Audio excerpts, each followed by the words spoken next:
হাওড়ার পিলখানাতে হামিম মণ্ডল এখানেই সপরিবারে থাকতো। 2002 সালে এই ফ্ল্যাট কেনে হামিমের বাবা। তারপর নির্বাচনের কিছুদিন পরেই এই ফ্ল্যাটের দরজায় তালা পড়ে যায়। তারপর তারা বর্ধমানে চলে যায়। বর্ধমানে কী কারণে গেছিল প্রতিবেশীদের জানা নেই। আমার সঙ্গে রয়েছেন একজন প্রতিবেশী। ये जो हामिम मंडल इधर रहता था, उसका फैमिली का कौन कौन रहता था? मम्मी पापा वो लोग 2 भाई एक सिस्टर है। वो लोग बचपन से यहीं गुजारा, यहीं रहता है, हम भी पास में ही रहते हैं। ये लोग सीधा फैमिली है। अब वो 2-3 महीना से ये बर्दवान में शिफ्ट हो गया। तो बर्दवान में वो फिरौती के लिए कॉल किया। वो तो अभी मीडिया पे सारा चल रहा है कि चीफ मिनिस्टर को और हमारा सर उमेश राय को वो फॉलो कर रहा था, टारगेट में है। तो इसलिए वो फ़ोन किया, करने के बाद में उसका पापा सब बोले, वो वहाँ से उठा बर्दवान से। लेकिन वो बर्धमान जाने का क्या उसका अंदाजा था या कुछ काम था, कुछ बोला क्या जाने से टाइम पे? नहीं, वो लोग को बर्दवान में उसका अपना भी घर है।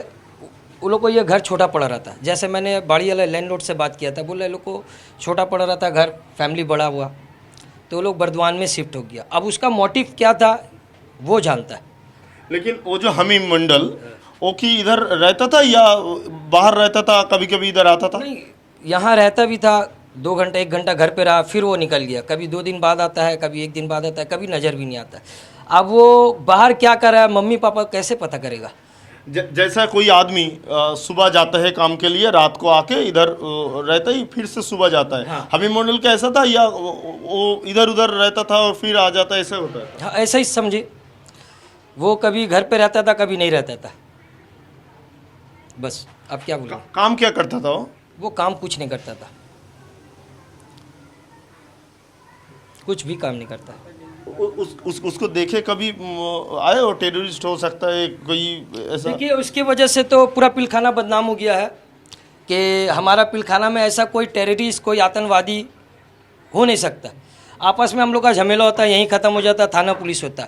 ये सारा ऑपरेट बर्दवान से ही कर रहा था। लेकिन उसके मम्मी पापा क्यों चला गया पता है? वो चला गया, घर छोटा पड़ रहा था इसलिए। और पुलिस बोल रहा है वो एक काम करता था कोई गेंजी कारखाना पे, वो कोई काम इधर नहीं, यहाँ तो मैंने कभी देखा नहीं है। उसका ऑफिस है आलम सिलैन 7 नंबर पे, वहाँ बैठते थे उसके पिताजी। मगर ये बाहर में जाके घर से अलावा, एरिया के अलावा जाके क्या कर रहा था ये मेरे को भी नहीं पता।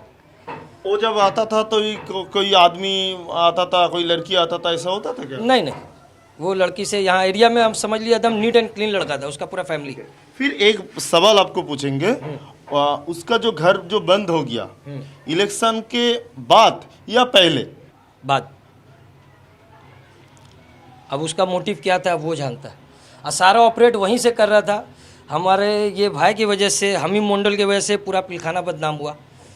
ऐसा तो कोई पिलखाना में है नहीं जो आतंकवादी हो या कुछ भी। उसका कपड़ा का काम है। इसका वो हमीम मंडल का पापा का। 2002-তে এখানে এসেছে। অ্যাকচুয়ালি দিস ইজ ঠিকা টেনেন্সি ল্যান্ড। জমিদার আন্ডারে ছিল, তারপর প্রোমোটারকে দিয়েছিলাম বানাতে। 2002 থেকে ওরা বানিয়েছে, আর 2008-তে আমাকে সারেন্ডার করেছে। 2002 থেকে এরা আছে, 2008 থেকে আমি ভাড়া দিচ্ছি। ভাড়া নিচ্ছে? আমি ভাড়া 326 টাকা। এরা গেল কবে? এরা 2-2.5 মাস হয়েছে গেছে। আমাকে একটা বলুন। আমাকে বলে উনি, কোথায় গেছে বলেছে? ও তো বর্ধমান ওদের বাড়ি আছে। কেন ওরা কেন চলে গেল কিছু ও ও সব বলবে না, আমাকে বলেই না তো।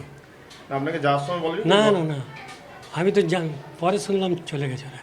কি কার থেকে শুনলেন? ওই লোকাল লোকরা বললো, কি বললো? সামান মান নিয়ে গেছে কিছু। কি কারণে গেছে বলেছে? না না, ওসব আমাকে একটা কথা বলুন, এই যে সময়টা ওরা যে এই ছিল, এই সময়টার মধ্যে এই ওরা যখন চলে গেল বর্তমান, এটা কি ভোটের আগে গেল না ভোটের পরে গেল? ভোটে আমার রেজাল্টের আগে না পরে? জিজ্ঞেস করে পারভেজ বলুন, এটা কোন সময় গেছিল বর্তমান? 2002-তে। বর্তমান কোন সময় চলে গেল? 2-2.5 মাস হচ্ছে। ভোটের আগে না পরে? ভোটের আগে বলেছে। ভোটের আগে। তো আর আপনার ওরা যে চলে গেল এই সময় গিয়ে ওরা ওখানে বর্ধমানে কেন শিফট হলো আপনাকে? না না, ওসব বলে না। হামিমকে থেকে কোনো সন্দেহ হয়েছিল? না, ওর বাবা ভালো লোক, মাও ভালো লোক, আর ওরা তো ইংলিশ মিডিয়াম স্কুলে পড়তো। আর মাসে একবার করে যদি আসতো, ওর বাবা আসতো না তো ও ভাড়া দিতে আসতো। নিচে আমার চেম্বার আছে, ওখানে ভাড়া দিয়ে যেত। ছেলেটা একবার দুবারও দেখেছি, ছেলেটা এমনি ভালো ছেলে? ভালো ছেলে তো, কিন্তু এই শুয়ে তো জিম ফিম এখানে করতে কোথাও? না না না এখানে এখানে ছেলেটা কি সবসময় থাকতো না মাঝে না মধ্যে না, আসতো? ওরা সকালে কোথাও বেরোতো, কাজে ফাজে গিয়ে বেরোতো। তারপর ছেলেটা কি করতো? ছেলেটা কী করে জানি না, ওরা বাইরে বাড়ি থেকেও থাকতোই না, মেল মেম্বার। শোনো, সন্দেহ হয়নি ছেলেটা কি? না না প্রচুর লোকজন বাইরে থেকে আসে? না, বাইরে থেকে কেউ আসে না। এ খুব, আমাদের বিল্ডিং খুব হয়েছে।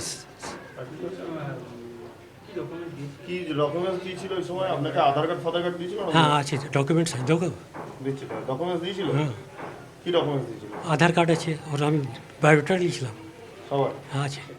আপনার নাম? আব্দুল রাজাক, অ্যাডভোকেট হলাম। হামিমের এখনো পর্যন্ত এইখানে সেরকমভাবে না থাকলেও বর্ধমানে থাকতো, কিন্তু পুলিশ জানতে চায় যে এই ঘরের মধ্যে হামিম মণ্ডলের আর কোনো রকম কোনো তথ্য আছে কিনা, যদিও পরবর্তীকালে তথ্য অনুসন্ধান এসটিএফ এর গোয়েন্দারা করবে। Camera Bhattacharya, TV 9 Bangla.